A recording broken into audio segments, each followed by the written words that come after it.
Hello, everyone, and welcome to another How To episode from Canopy Community. As you know, this year, 2023, we are doing this on a new format with more than one guest, and we are using as guests members from our in-residence CXO team, trying to bring more impactful and more profound approaches and discussions around common themes we identified as relevant to founders from our community and from outside. So today we are going to talk about how to align product, sales, and marketing for success. We all know that in these challenging times where change is the normal, the new normal, effectiveness and efficiency are even more relevant. One can't afford to waste any resources, being that time, people, or money, or whatever. And therefore, alignment is more and more relevant and more needed. Some people say that we should focus first on product. Some people say we should focus first on sales. Some people say we should focus first on marketing. By the way, we agree with them all. Okay, so with me, I have the great pleasure and honor to have three colleagues from this in-residence CXO team. So I'm going to ask you to introduce yourselves. So Helga, for those who don't know, who are you? Hi, everyone listening. Welcome. I'm Helga Saraiva-Stewart.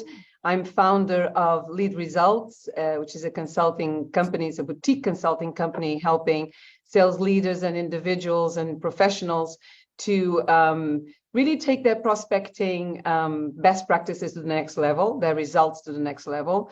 I'm also founder of Sales Shaker, which is an annual event and a platform with the virtual reality, a fun platform where sales professionals can connect to influencers and other contacts and publications and all sorts of fun things.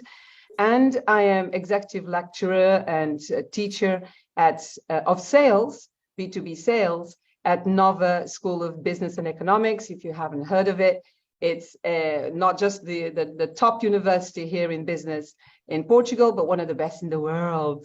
So they're very cool. Right, awesome. Nick, who is Nick?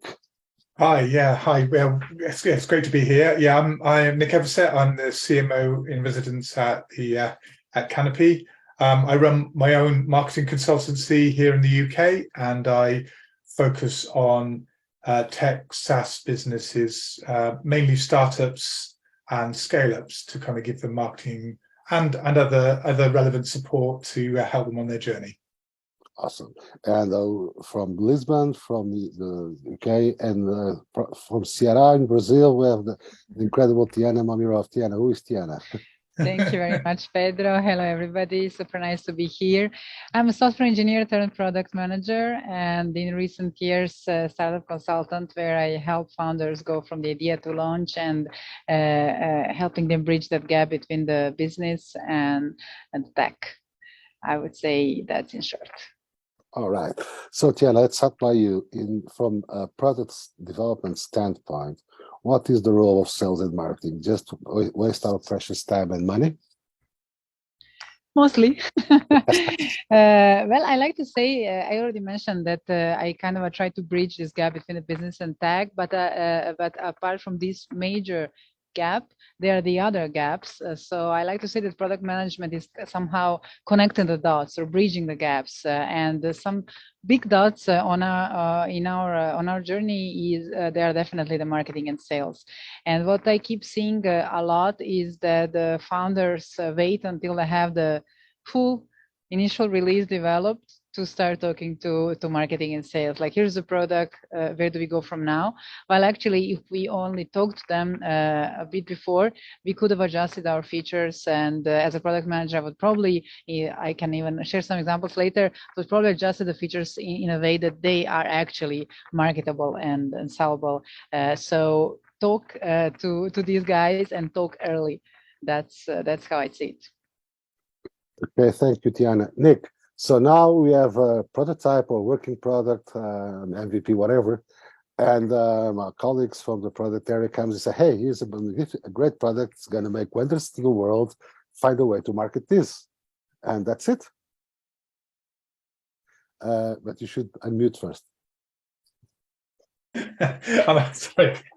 You think we'd learn how to do this by now, wouldn't you? Yeah, I would say you should have asked me 6 months ago. Would have been my first answer, because often it's really important that, and I'm sure Helga will chip in her own way, that all three of our disciplines are well aligned right from the beginning. So nobody wants any surprises. Nobody wants to be told about product features that they firstly don't understand. They don't understand how they connect with the customer. So it's really important that and I'm sure that's what we'd want to do anyway, would be to make sure that product development and marketing and sales are aligned from the very beginning of a development process.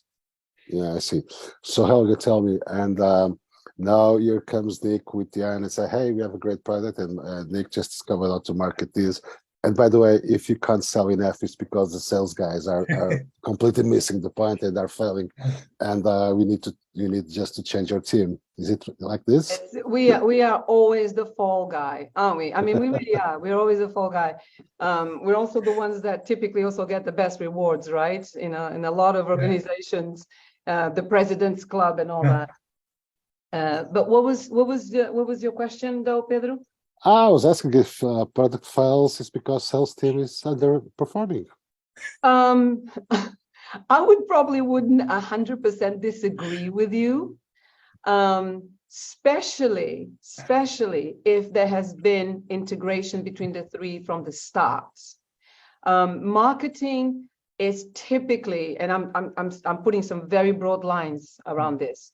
But marketing is very good at understanding our market, at understanding the clients that we serve, the personas, the ideal client. They're very good at that. And there's a lot of information in there that drives how products get innovated.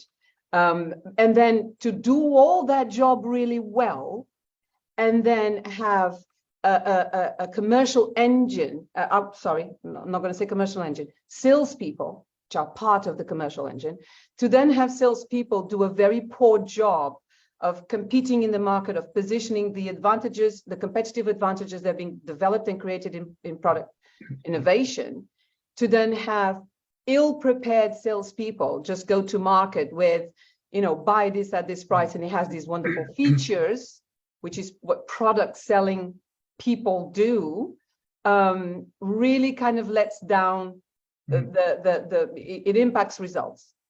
We all know that product selling next to informed buyers, empowered buyers who are more digital, I see salespeople struggle a lot with that. And startups, unfortunately, not knowing better, are going down the same route of doing product selling. So great work has been done in product development, informed by marketing, and then salespeople that are not well prepared and they haven't innovated their practices are just going to their market going, buy this because it has great features. Of course, the buyer is now needing more. Yeah. Much as obviously as a marketer, you'd love to blame sales for everything, but I don't think that's fair at all. I mean, I agree. I think sales can let down the process, but I think marketing can as well, because I think salespeople are only as good as the quality of the leads that they're given in many ways, and if